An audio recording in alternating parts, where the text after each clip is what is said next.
পশ্চিমবঙ্গে বিধানসভা নির্বাচন আসন্ন, আর সময় যত এগোচ্ছে ততই সরগরম হচ্ছে রাজ্য রাজনীতি। নির্বাচনকে মাথায় রেখে একের পর এক পদক্ষেপ করছে শাসক বিরোধী উভয় পক্ষই। সম্প্রতি রাজ্যের ভোট অন অ্যাকাউন্ট বাজেটে লক্ষ্মীর ভাণ্ডার প্রকল্পে 500 টাকা বৃদ্ধির ঘোষণা করা হয়েছে। পাল্টা রাজ্যে ক্ষমতায় এলে মহিলাদের অ্যাকাউন্টে 3000 টাকা করে দেওয়া হবে বলে আশ্বাস দিয়েছে বিজেপিও। রাজনৈতিক পর্যবেক্ষকদের অনেকেই মনে করছেন রাজ্য সরকার লক্ষ্মীর ভাণ্ডারে 500 টাকা বৃদ্ধির ঘোষণা করায় কিছুটা হয়তো চাপে পড়ে গিয়েছে বিজেপি, তাই হয়তো পাল্টা 3000 টাকা মহিলাদের অ্যাকাউন্টে দেওয়ার বিষয়ে জোর দিচ্ছেন বিজেপি নেতারা।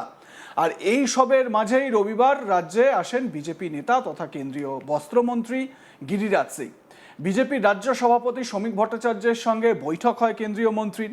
সূত্রের খবর, বিমানবন্দরের লাউঞ্জেই মন্ত্রী গিরিরাজ সিং এর সঙ্গে বৈঠক হয় শ্রমিকের। সূত্র মারফত আরও জানা যাচ্ছে রাজ্যের তাঁত শিল্প নিয়ে কথা হয়েছে উভয়ের মধ্যে। টেক্সটাইলের ভবিষ্যৎ নিয়ে উভয়ের কথা হয়েছে বলে খবর। পাশাপাশি রাজ্যের আগামী নির্বাচনকে সামনে রেখে রাজনৈতিক বর্তমান পরিস্থিতি নিয়েও কেন্দ্রীয় মন্ত্রীর সঙ্গে বিজেপির রাজ্য সভাপতির কথা হয়েছে বলে খবর। রবিবার নদিয়ার শান্তিপুরে এক কর্মসূচি ছিল কেন্দ্রীয় মন্ত্রীর। চলুন আপনাদের তো দেখাচ্ছি, দেখুন এই যে এয়ারপোর্টের লাউঞ্জেই শ্রমিক ভট্টাচার্যের সঙ্গে যে কথা হচ্ছে কেন্দ্রীয় বস্ত্রমন্ত্রী গিরিরাজ সিং এর, দেখতে পাচ্ছেন সেই ছবি। দুজনের মধ্যে বেশ কিছুক্ষণ কথা হয়েছে। রাজ্যের বর্তমান সার্বিক পরিস্থিতি, রাজনৈতিক পরিস্থিতি নিয়ে আলোচনা হয়েছে। একই সঙ্গে রাজ্যের বিজেপি তারা কিভাবে এগোতে পারে, কোন কোন দিকে বিশেষভাবে নজর দিতে পারে ইত্যাদি, এই সমস্ত বিষয় নিয়েও কিছুটা হলেও আলোচনা হয়েছে বলে খবর পাওয়া যাচ্ছে।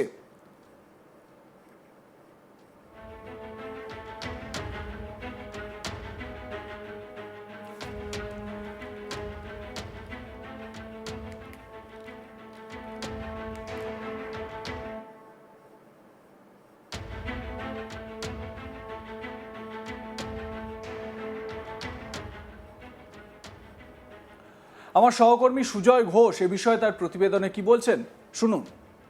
2026-এর বিধানসভা নির্বাচনের আগে কলকাতা বিমানবন্দরে কেন্দ্রীয় মন্ত্রী গিরিরাজ সিংয়ের সঙ্গে দফায় দফায় বৈঠক করলেন বিজেপি রাজ্য সভাপতি শ্রমিক ভট্টাচার্য। আমরা যেটা সূত্র মারফত জানতে পাচ্ছি যে 2026-এর বিধানসভা নির্বাচনের আগে এ রাজ্যের বিশেষ করে একটা বড় অংশের বলা যেতে পারে যে তন্তুবাই সমাজ বা তাঁতিদের যে তাঁত শিল্প, সেই তাঁত শিল্পের সামগ্রিক বিষয়ে শ্রমিক ভট্টাচার্যের থেকে বিস্তারিত রিপোর্টও নেন গিরিরাজ সিং। এবং আমরা দেখলাম যে নদিয়ার শান্তিপুরে এই তাঁত শিল্পের প্রসারের জন্যে একেবারে সরকারি কর্মসূচিতে অংশ নিতেই গিরিরাজ সিং এ রাজ্যে আসা। 2026-এর বিধানসভা নির্বাচনের আগে তাঁতিদের বিশেষ করে তাদের কি সমস্যা আছে সেটা খুঁটিনাটিভাবে জানতে চাইলেন বিজেপি রাজ্য সভাপতি শ্রমিক ভট্টাচার্যের থেকে। তিনি জেনে নিতে চাইছেন, যেটা জানা যাচ্ছে যে শান্তিপুরে তারা একটি বিশেষ হাব তৈরি করতে চলেছে। কেন্দ্রীয় সরকারের বস্ত্র মন্ত্রকের অধীনে নতুন একটি তাঁত শিল্পের একটা হাব, সেই হাব তৈরি হতে চলেছে, যেটা নদিয়ার, বিশেষ করে নদিয়া থেকে শুরু করে রাজ্যের তন্তুবাই সমাজ বা তাঁতিদের একটা বড় অংশের যে ভোট ব্যাংক, সেই ভোট ব্যাংকের দিকে নজর করতে চলেছে বিজেপি।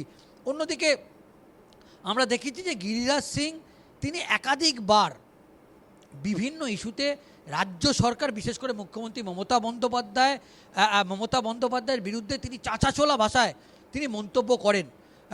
মনে করা হচ্ছে যে তার সঙ্গেই দফায় দফায় বৈঠক, এবং যে বৈঠক নিয়ে ইতিমধ্যেই একটা জল্পনা ছড়িয়েছে এবং আমরা দেখেছি তিনি কিন্তু বিতর্কিত মন্তব্য করেন।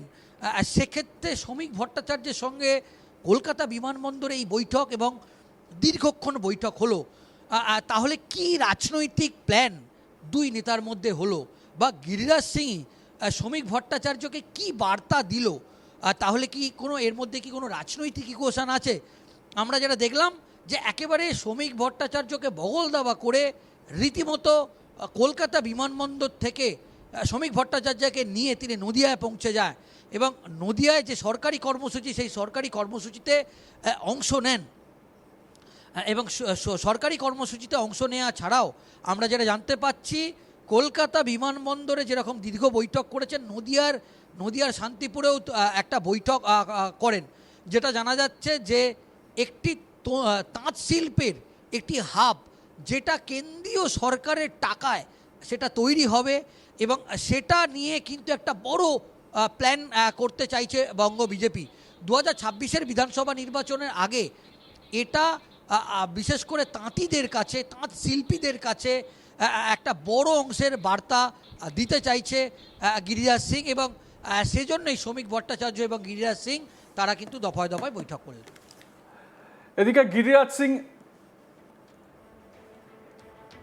গিরিরাজ সিংয়ের কর্মসূচির আগেই গোটা শান্তিপুর শহরে পড়ে যায় পোস্টার, যে পোস্টার ঘিরে রীতিমতো চাঞ্চল্য ছড়ায় গোটা শান্তিপুরে।